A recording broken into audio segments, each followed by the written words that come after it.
Oke sahabat cerdas, jumpa lagi di hari ini, hari Kamis ya. Kita sama-sama ada dalam program kesayangan kita. Program yang pastinya selalu dinanti-nantikan oleh sahabat cerdas semuanya dimanapun kalian berada. Karena dengan program ini ya, kalian bisa dapat membantu proses pembelajaran kalian walaupun hanya di rumah ya. Menambah wawasan kalian juga ya sahabat cerdas. Dan sudah pasti di hari ini untuk hari Kamis kita akan sama-sama mengikuti pembelajaran untuk jenjang SMA. Dan yang untuk mata pelajaran pertama yang akan kita ikuti di hari ini sahabat cerdas, mata pelajaran sejarah bersama dengan Ibu Megi dari SMA PGRI Ambon.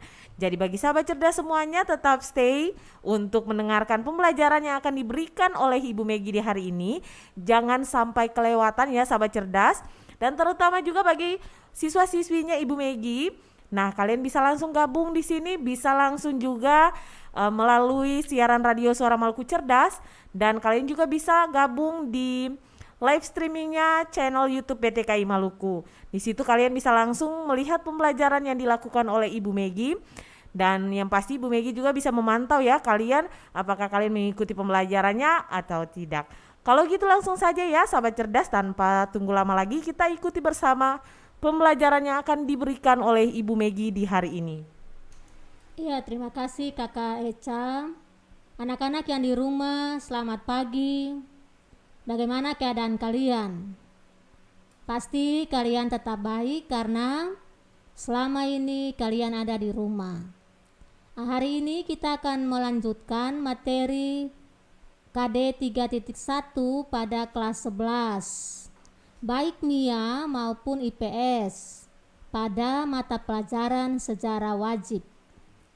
Tetapi memulainya mari kita tunduk kepala seketika kita berdoa.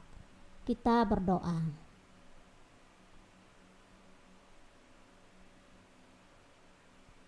Selesai.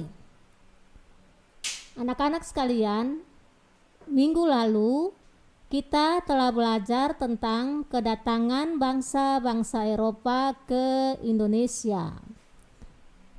Kalian sudah mengetahui tentang mengapa sampai bangsa-bangsa Eropa turun menjelajah dunia itu, yang disebut dengan zaman penjelajahan samudra. Hari ini kita belajar tentang ketika bangsa Eropa turun dengan tujuan utamanya adalah mencari daerah rempah-rempah, atau bagi masyarakat Eropa itu mengatakan bahwa rempah-rempah itu baik cengkih, baik pala itu adalah emas dari timur, emas yang disebut juga dengan mutiara dari timur. Sekarang ketika bangsa-bangsa Eropa datang ke Indonesia, maka terjadilah apa yang disebut perebutan hegemoni bangsa Eropa di Indonesia, karena sasaran mereka adalah rempah-rempah cengkih dan pala itu, dan itu ada di Indonesia. Dan karena itu ketika mereka datang, mereka merebut kekuasaan mereka di Indonesia, lalu terjadilah apa yang disebut dengan kolonialisme, imperialisme barat, imperialisme Eropa di Indonesia. Mari kita mulai dengan yang pertama, yaitu perebutan hegemoni bangsa Eropa di Indonesia. Yang disebut dengan hegemoni yaitu pengaruh.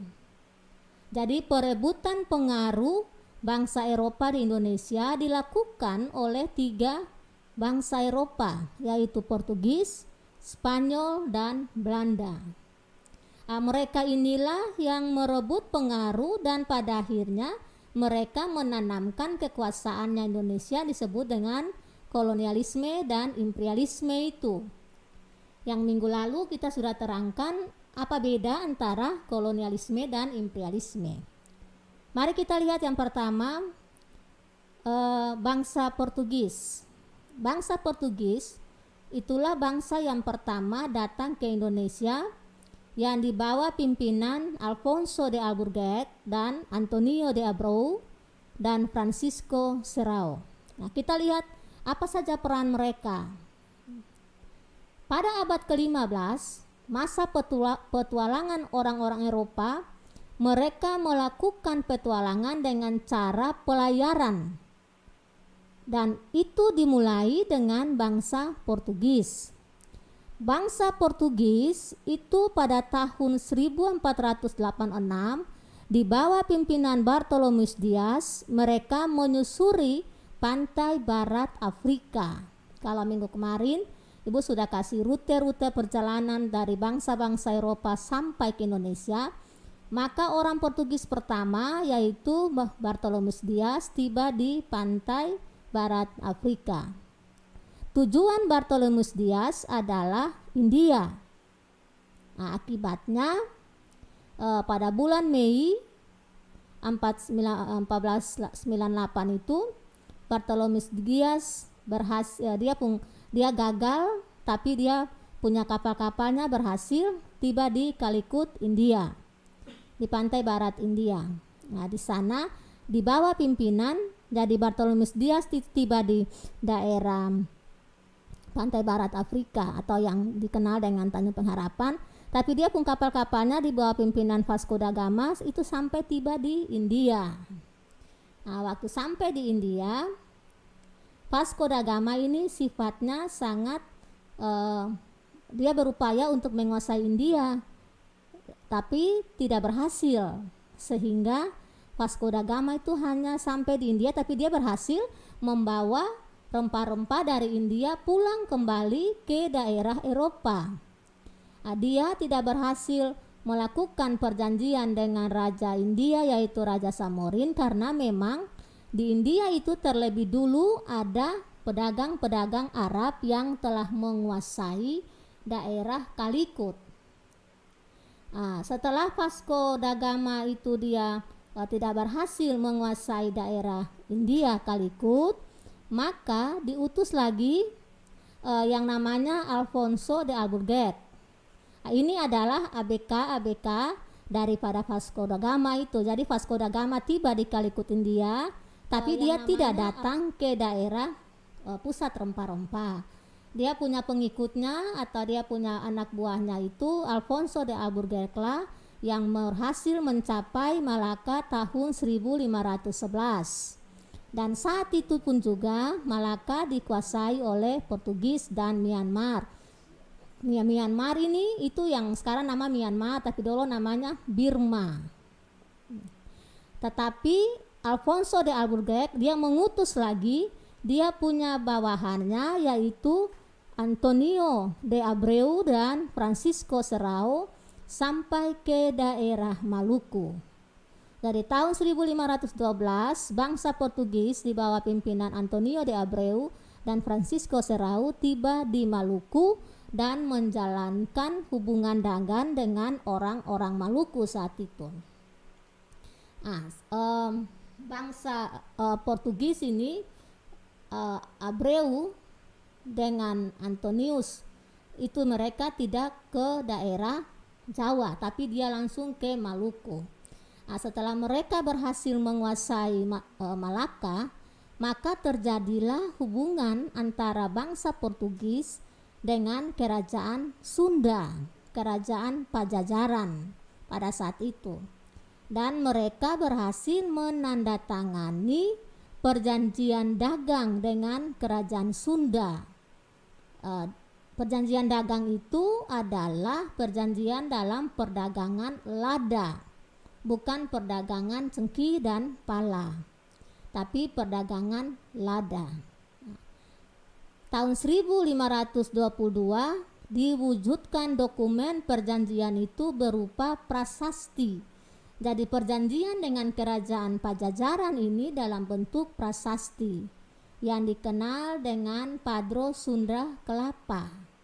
Jadi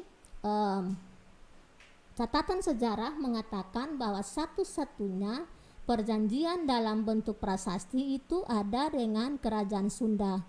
Kerajaan Sunda antara Portugis dengan kerajaan Sunda. Pada akhirnya Portugis itu diberikan tempat prasasti. Dulu pada zaman kerajaan Hindu, prasasti itu tempat tatatan batu, tugu batu Di mana prasasti itu diletakkan itu adalah daerah daripada kekuasaan itu.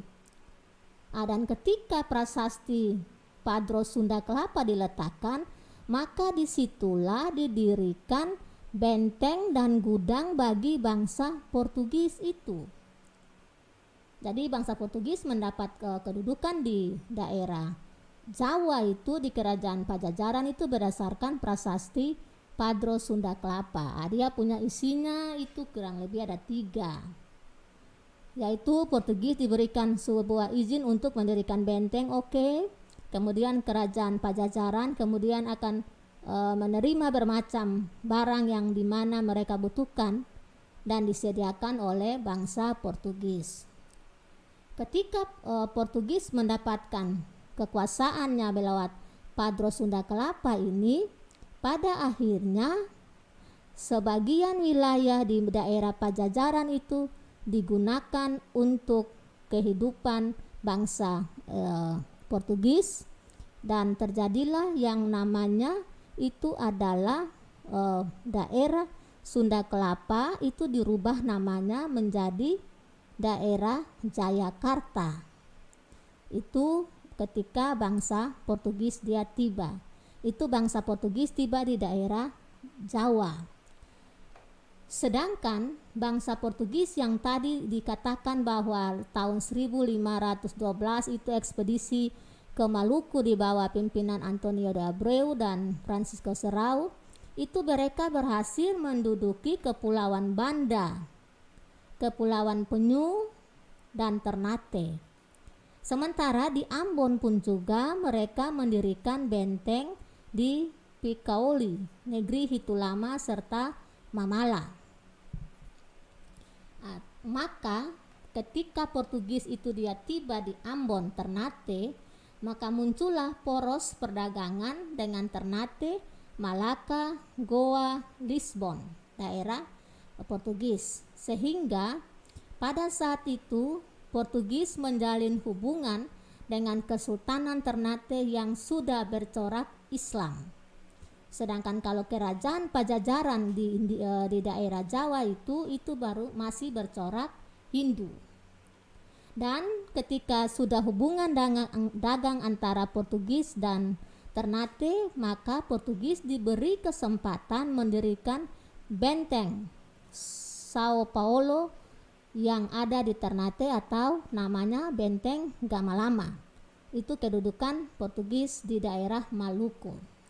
Jadi itu ketika Portugis tiba, sasaran mereka utama telah mendapatkan wilayah rempah-rempah yang ditujukan atau yang memang menjadi daerah emas hitam dibutuhkan di Eropa. Setelah bangsa Portugis melalui pantai barat Afrika, ternyata di Indonesia khususnya daerah Maluku itu bangsa Spanyol juga dia telah ada. Dia datang bersamaan dengan bangsa Portugis, tapi dia tidak melewati pantai barat Afrika, tapi dia melewati daerah Amerika. Dia tiba di daerah Ternate. Jadi Spanyol dia pelayarannya tidak melalui daerah Afrika, tapi dia melewati benua Eropa dan tiba di daerah Ternate di bawah pimpinan De Magallanes. Kemudian De Magallanes ini dia pimpinan ekspedisi Spanyol, tapi kapten kapalnya Sebastian del Cano. Tiba di daerah Cebu Filipina dan diterima baik oleh bangsa Filipina. Pada saat itu terjadilah pertempuran dan Magallanes ini dia terbunuh di Filipina. Ekspedisinya dilanjutkan di bawah pimpinan Del Cano. Dan Del Cano inilah dia merupakan rombongan Spanyol yang tiba di Tidore. Tadi Portugis di Ternate, sementara Del Cano, pimpinan ekspedisi, melanjutkan Ferdinand de Magallanes ini tiba di Tidore. dan Tidore menyambut kedatangan Spanyol. Mengapa? Karena sementara itu mereka berperang melawan Ternate.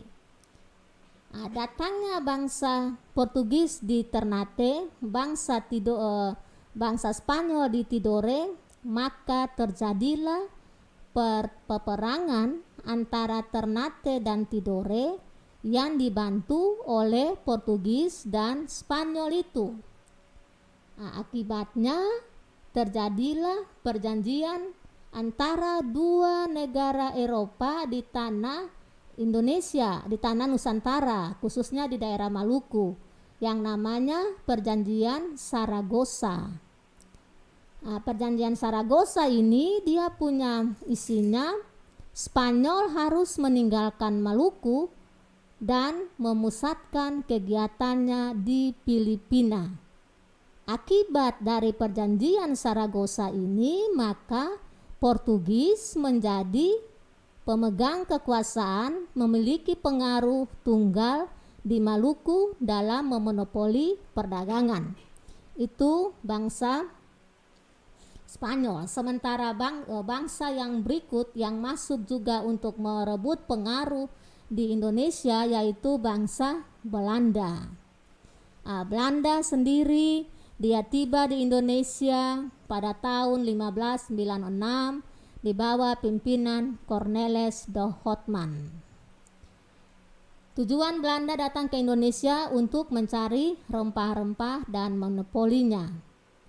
Datangnya bangsa Cornelis de Houtman diikuti dengan datangnya juga J.V. van Eck yang berhasil menduduki daerah Banten. Dan ketika bangsa Belanda datang di Banten, maka terjadilah perang antara bangsa Belanda yang diterima baik oleh Raja Banten melawan bangsa Portugis. Itu di daerah Jawa. Sementara ketika terjadi peperangan antara Banten dengan Portugis yang dibantu oleh Belanda, maka diutuslah Wybran van Warwick di Ambon. Akibatnya tahun 1599 itu Belanda tiba di Ambon. Tetapi Warwick ini dia melihat bahwa ternyata di Ambon itu rempah-rempahnya sedikit. Dan dia melanjutkan ekspedisinya ke daerah Ternate. Sementara ekspedisi untuk menguasai daerah rempah-rempah di Banda dipimpin oleh Jacob van Heemskerck. Belanda ketika mereka tiba di Ternate itu mereka diterima baik oleh orang-orang Ternate. Begitu juga Banda, begitu juga Ambon. Sekarang kalau di Ambon itu bukan tiba di daerah kota Ambon yang sekarang, tapi mereka tiba di daerah pelabuhan Hitu. Hitu itu dulu kerajaan yang besar yang memiliki sekutu dengan Portugis. Sehingga kalau kita lihat untuk orang Maluku, sejarah masuknya bangsa Eropa itu bukan bermula dari kota Ambon yang sekarang, tapi bermula dari kerajaan Hitu. Tadi saya katakan ketika Warwick ini dia melanjutkan perjalanan ke daerah Ternate, sampai di Ternate mereka diterima baik karena telah terjadi pertentangan atau peperangan antara Portugis dengan orang-orang Ternate. Akhirnya Belanda itu dia membantu bangsa orang-orang Ternate. Sementara di Ambon itu Belanda diberi hak untuk memonopoli rempah-rempah di Hitu. Bahkan Belanda berhasil memaksa Portugis menyerahkan benteng pertahanan di Ambon. Kalau yang bagi orang-orang Ambon itu Portugis itu dia bentuk mendirikan benteng yang ada sekarang ini, yang diganti namanya ketika perebutan oleh Belanda, yaitu Benteng Victoria. Itu bukan benteng punya Belanda, tapi benteng itu dibangun oleh bangsa Portugis.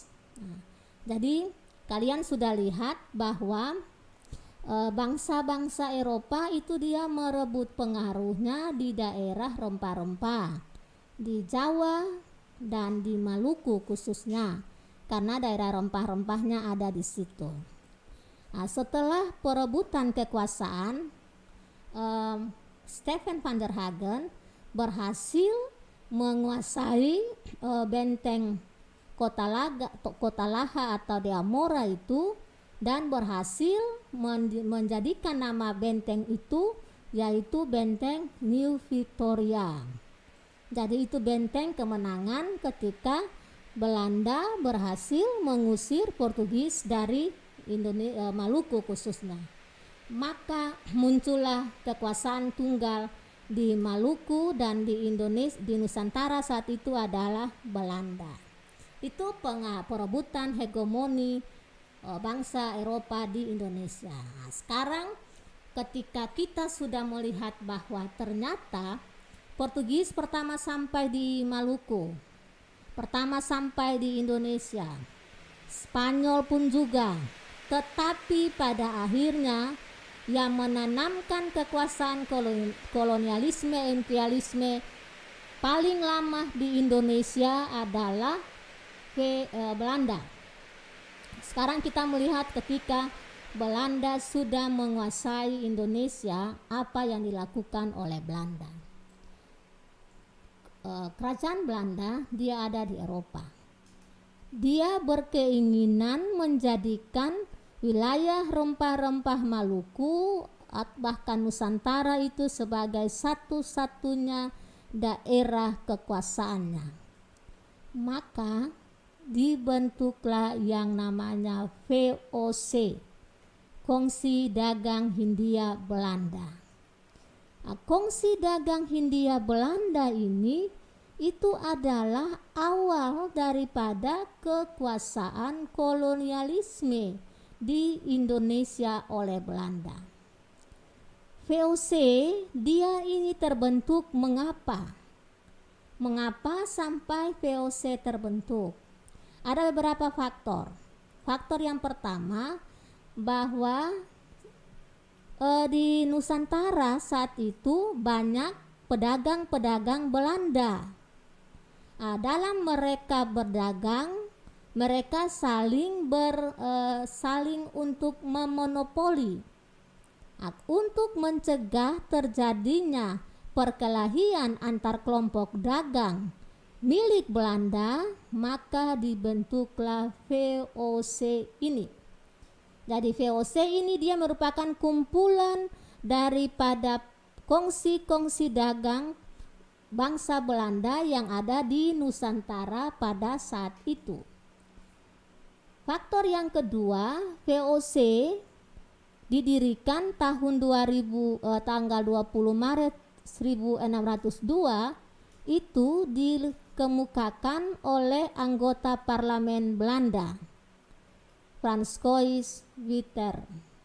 Ini Francois, bukan didirikan oleh Johan van Oldenbarnevelt. Ini jadi ketika terjadi perebutan atau persaingan yang tidak sehat antara kongsi-kongsi dagang Belanda yang ada di Indonesia, maka atas usul dari Johan ini, maka dibentuklah VOC. Sehingga VOC membuka kantor pertamanya di Banten pada tahun 1602 yang dikepalai oleh Francois Witter. Apa tujuan dibentuknya VOC? Tujuan dibentuknya VOC adalah untuk menghindari persaingan tidak sehat di antara para pedagang Belanda. Kemudian dia juga bertujuan mengintensifkan perdagangan di kawasan Indonesia dan menghadapi persaingan dagang dengan kongsi-kongsi dagang bangsa Eropa. Salah satunya kongsi dagang milik Inggris, yaitu EIC. Nah, itu kalian sudah melihat bahwa yang pertama sekali adalah VOC. Tadi sudah, kemudian kita lihat di sini pusat rempah-rempah itu ada di Indonesia khususnya Maluku. Jadi VOC itu dia bentuk pada awalnya pusat kegiatan VOC itu di Ambon. Tetapi karena lokasinya terlalu jauh dari wilayah lain di Asia, maka lokasi ini dia dipindahkan ke Batavia, ke Banten pada tahun 1619. Jadi awal persaingan dagang itu terjadi oleh kongsi dagang Belanda, para pedagang Belanda di Maluku. Lalu dia dibentuk VOC dengan pusat kegiatannya ada di Ambon, tapi karena terlalu jauh maka didirikannya atau dialihkan pusat kegiatannya di Banten. Dan akhirnya ketika kedudukan VOC di Banten itu, maka Jayakarta tadi itu diubah nama menjadi Batavia. Jadi kalian sudah tahu bahwa nama pertama Jakarta itu ada Sunda Kelapa, kemudian Jayakarta, kemudian Batavia, baru pada akhirnya kepada yang namanya Jakarta sekarang ini. Ketika kekuasaan VOC di Indonesia, VOC oleh Belanda, oleh pemerintah Belanda di kerajaan Belanda sana, di Belanda Eropa itu dia diberikan hak khusus. Nah, hak-hak khusus VOC ini itu yang dikenal dengan hak oktroi. Apa saja itu hak oktroi? Jadi pemerintah kerajaan Belanda dia memberikan hak oktroi kepada VOC dengan wewenang untuk menjadi wakil sah pemerintah Belanda di Indonesia. Jadi dia adalah perusahaan dagang, kongsi dagang. Tapi dengan adanya hak oktroi dari pemerintah Belanda, maka VOC itu wakil sah pemerintah Belanda di Indonesia. Kemudian diberikan hak melakukan monopoli terhadap perdagangan. Kemudian diberikan mencetak dan mengedarkan mata uang sendiri. Bayangkan ada uang gulden, tapi VOC juga punya mata uang sendiri. Kalian bisa buka di YouTube, ada mata uang VOC, bukan mata uang kerajaan Belanda. Kemudian mengadakan perjanjian serta mengumumkan perang dengan negara lain, memungut pajak, menjalankan kekuasaan kehakiman, memiliki tentara dan angkatan perang sendiri, menyelenggarakan pemerintahan sendiri. Ini hak-hak oktroi, hak-hak khusus yang diberikan oleh pemerintah kerajaan Belanda kepada kongsi dagang VOC. Makanya VOC itu dia memulai penjajahan Belanda di Indonesia. Jadi dia membentuk negara dalam negara. Nah, itu VOC. Nah, apa saja ketika diberikan hak-hak oktroi, maka VOC memiliki kebijakan-kebijakan karena sudah diberi hak istimewa. Ada beberapa kebijakan yang dilakukan oleh VOC di Nusantara saat itu. Yang pertama, memberlakukan 2 jenis pajak kepada rakyat. Karena tadi di hak oktroi itu dia diberi kesempatan memungut pajak. Nah, 2 jenis pajak yang dipungut oleh VOC yaitu yang namanya pajak wajib atau kontingenen, yang merupakan pajak wajib berupa hasil bumi yang langsung dibayarkan kepada VOC. Jadi hasil bumi langsung kepada VOC. Ini diterapkan langsung di daerah jajahan Belanda. Kemudian pajak yang kedua yaitu penyerahan hasil bumi dengan harga yang ditentukan oleh VOC. Jadi 2 pajak ini juga memberatkan. Karena yang pertama itu wajib, yang kedua itu penyerahan hasil bumi tapi harganya ditentukan oleh VOC. Kalau yang pertama itu kepada daerah jajahan, sementara yang kedua penyerahan hasil bumi dengan harga yang ditentukan oleh VOC itu dikhususkan kepada daerah jajahan yang tidak secara langsung dikuasai oleh VOC. Yang ketika VOC itu dia ada, pada saat itu ada Mataram, kerajaan Mataram Islam. Yang kedua, menyingkirkan pedagang-pedagang lain, sehingga dia punya keinginannya menyingkirkan pedagang lain supaya dia monopoli. Lalu menentukan luas area penanaman rempah-rempah dan jumlah tanaman lainnya. Jadi dia yang menentukan tanaman apa yang harus ditanam, dia punya luasnya seperti apa. Lalu di Maluku khususnya itu dilakukan kebijakan ekstirpasi, yaitu menebang jumlah pohon cengkeh dan pala. Yang memang karena wilayah Kepulauan Maluku ini wilayah kepulauan yang pusat rempah-rempahnya luas, lalu pada akhirnya dilakukan apa yang namanya pelayaran hongi. Pelayaran hongi itu apa? Itu untuk melaksanakan kebijakan ekstirpasi oleh VOC.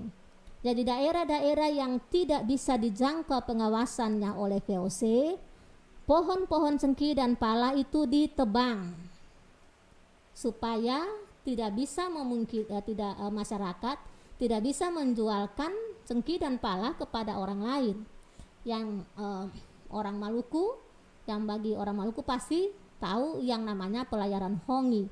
Pelayaran hongi ini itu pelayaran yang dilakukan oleh kongsi dagang VOC dengan kurang lebih 40 kapal yang harus misalnya di Ambon, mereka menguasai Ambon, tapi daerah Seram yang masih luas mereka lakukan namanya pelayaran hongi akibat dari kebijakan ekstirpasi, menebang pohon cengkeh dan pala dalam jumlah yang banyak.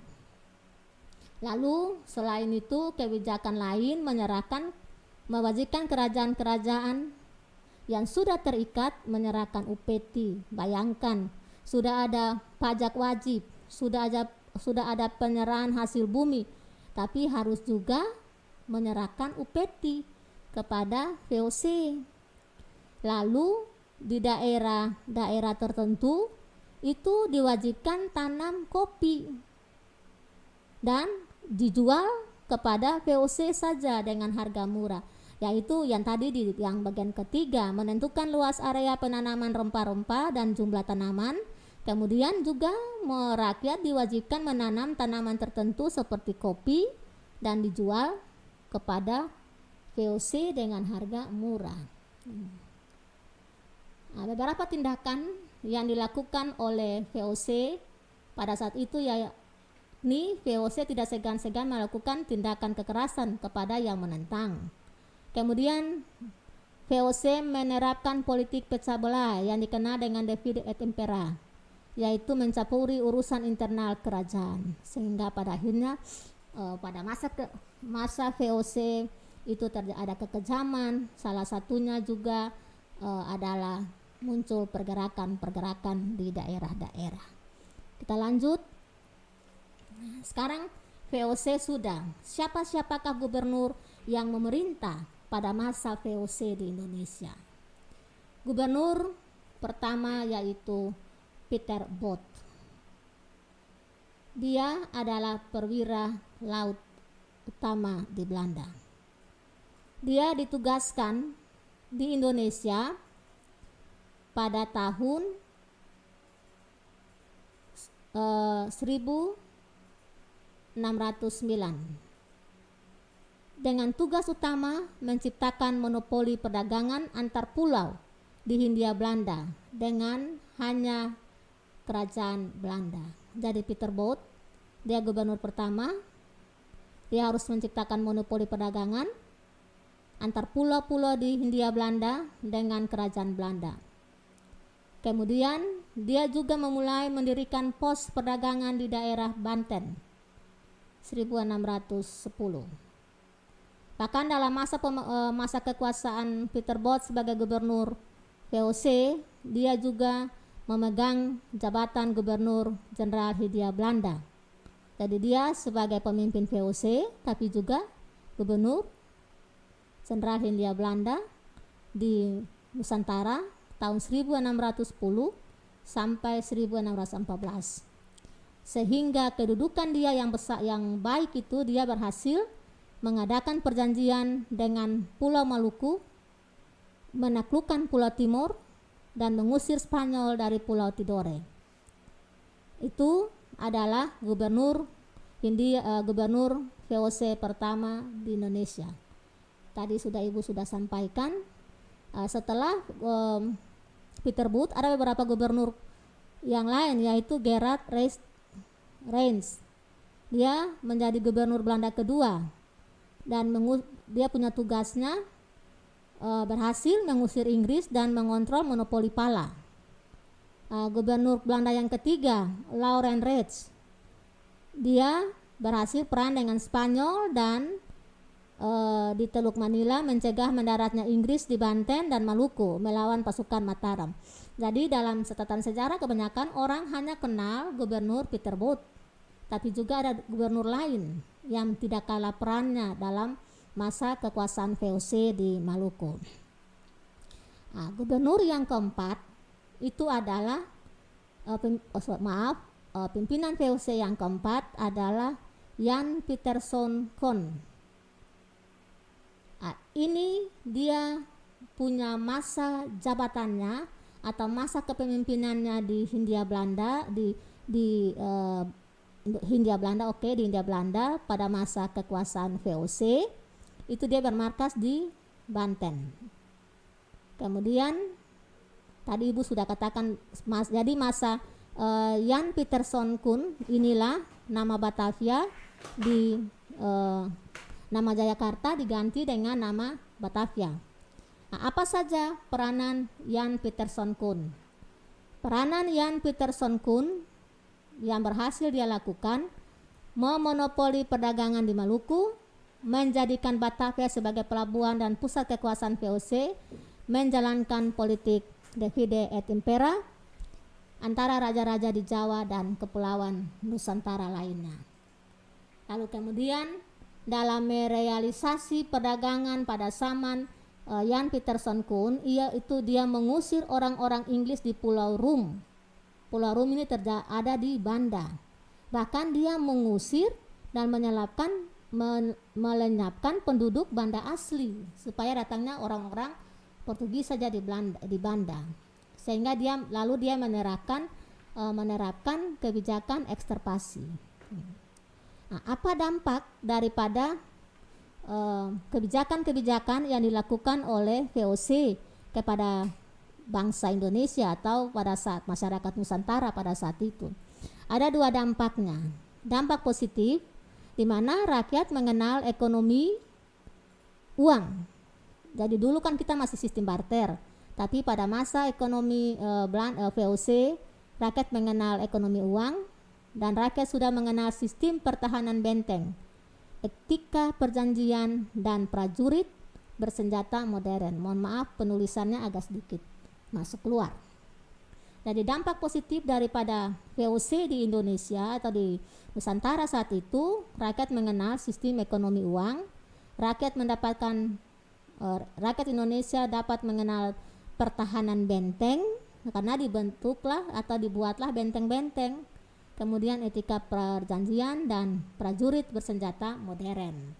Jadi ketong yang pakai bambu runcing lah, tapi mereka yang masuk dalam prajurit, mereka sudah mengenal persenjataan modern. Tapi dampak negatifnya menjadikan warga masyarakat menjadi miskin dan menderita, yaitu memang risiko melakukan peperangan dengan kerajaan-kerajaan Jawa untuk mencari keuntungan, pajak yang terlalu tinggi dan membebani rakyat, dapat mengembangkan perbudakan, jalur perdagangan tidak aman karena adanya blokade dagang. Jadi memang karena mereka ingin menguasai perdagangan, makanya blokade dagang itu terjadi pada daerah-daerah tertentu. Masa kejayaan VOC di Nusantara itu cukup membuat Belanda itu dia makmur. Karena semua keuntungan yang diambil itu di store ke Belanda. Walaupun pemerintahan Hindia Belanda secara tidak langsung dia tidak menguasai menjajah Indonesia, tapi VOC sebagai kongsi dagang. VOC yang besar, VOC yang dia kuat, itu dia juga memiliki kelemahan. Pada akhirnya dia runtuh, yaitu Faktor internal terjadinya keruntuhan VOC pada tahun 1799 yaitu faktor internal terjadinya korupsi pada semua tingkatan birokrasi VOC. Cara korupsi mereka adalah memotong keuntungan yang seharusnya milik VOC, memotong uang kas dan anggaran, melakukan pungutan dalam pengangkatan bupati dan atau kepala desa. Jadi ini sudah sebenarnya pada masa dulu itu sudah ada korupsi, sudah ada kolusi, karena sesuatu itu dibuat dengan pungutan, kolusi. Ada uang dulu baru diangkat menjadi bupati atau kepala desa. Yang kedua, sebagian pegawai VOC ikut serta dalam kegiatan perdagangan rempah-rempah untuk kepentingan pribadi. Jadi kongsi dagang, tetapi kepentingan pribadi, kekayaan pribadi pegawai pun juga itu mereka korupsi di situ. Perdagangan gelap menerobos monopoli perdagangan VOC. Jadi walaupun mereka menjaga memblokade ekonomi perdagangan ekonomi pada saat itu, tapi ada saja perdagangan gelap yang berhasil menembus blokade dari VOC. Pada akhirnya rakyat tidak saja menjual hasil-hasil rempah-rempah kepada VOC, tapi juga kepada pedagang-pedagang dari negara lain. Itu faktor internal yang terjadi menyebabkan VOC runtuh.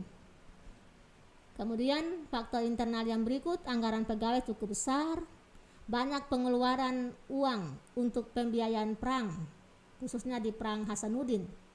Kemudian pembayaran keuntungan bagi pemegang saham turut memberatkan setelah pemasukan VOC berkurang, bertambahnya saingan di Asia, terutama Inggris dan Prancis. Yang tadi itu perdagangan gelap menerobos monopoli perdagangan VOC, yaitu mereka berdagang dengan kongsi dagang dari Inggris dan Prancis. Faktor internal juga mempengaruhi, yaitu terjadinya perubahan politik di Belanda yang dengan berdirinya Republik Bataaf 1795 menyebabkan demokrasi dan liberalisasi perdagangan bebas. Nah, Republik Bataaf ini dia berhubungan dengan penguasaan Belanda oleh Prancis, sehingga daerah Belanda, kerajaan Belanda itu dikuasai dan mendirikan Republik Bataaf, sehingga pada akhirnya 31 Desember 1799 VOC di Indonesia itu dibubarkan. Yang ditinggalkan adalah kantor dagang, gudang, benteng, serta beberapa kekuasaan di daerah. Republik Bataaf ini nantinya setelah VOC itu dia bubar, maka ada perwakilan daripada Prancis di Indonesia, Prancis yang akan menguasai Indonesia. Jadi keturunan Prancis, tapi dia mewakili Belanda, tapi dia keturunan Prancis. Dia menguasai Indonesia yang dikenal dengan si tangan besi. Siapakah dia si tangan besi? Nanti kita akan lanjutkan. Setelah VOC ini dia runtuh, maka hancurlah kekuasaan kongsi dagang Belanda di Indonesia. Jadi dari pembelajaran ini boleh kita lihat bahwa sekalipun VOC ini dia kongsi dagang, tapi dia berhasil menguasai Nusantara, dan di dalam penguasaan dia bangsa-bangsa yang ada, masyarakat Nusantara itu dia juga sudah mengenal beberapa sistem-sistem baru yang berasal dari Eropa. Tetapi masyarakat juga dia diberikan hak-hak yang tidak sesuai karena dikenakan berbagai macam peraturan-peraturan yang ada. Nah, itu saja pelajaran kita di hari ini. Nanti minggu depan kita akan belajar tentang peranan Republik Bataaf yang ada di perubahan politik di Eropa di Indonesia dengan munculnya kekuasaan si tangan besi. Itu saja Kakak Eca, terima kasih. Oke sahabat cerdas, terima kasih Ibu Megi yang sudah boleh memberikan pembelajaran bagi sahabat cerdas semuanya. Dan terima kasih juga partisipasi dari siswa-siswinya Ibu Megi yang sudah boleh sama-sama mengikuti pembelajaran melalui channel YouTube BTKI Maluku. Dan semoga ya apa yang kalian pelajari hari ini, baik yang siswa-siswinya Ibu Megi maupun sahabat cerdas dimanapun kalian berada, dapat menambah pengetahuan sahabat cerdas semuanya, khususnya bagi mata pelajaran sejarah.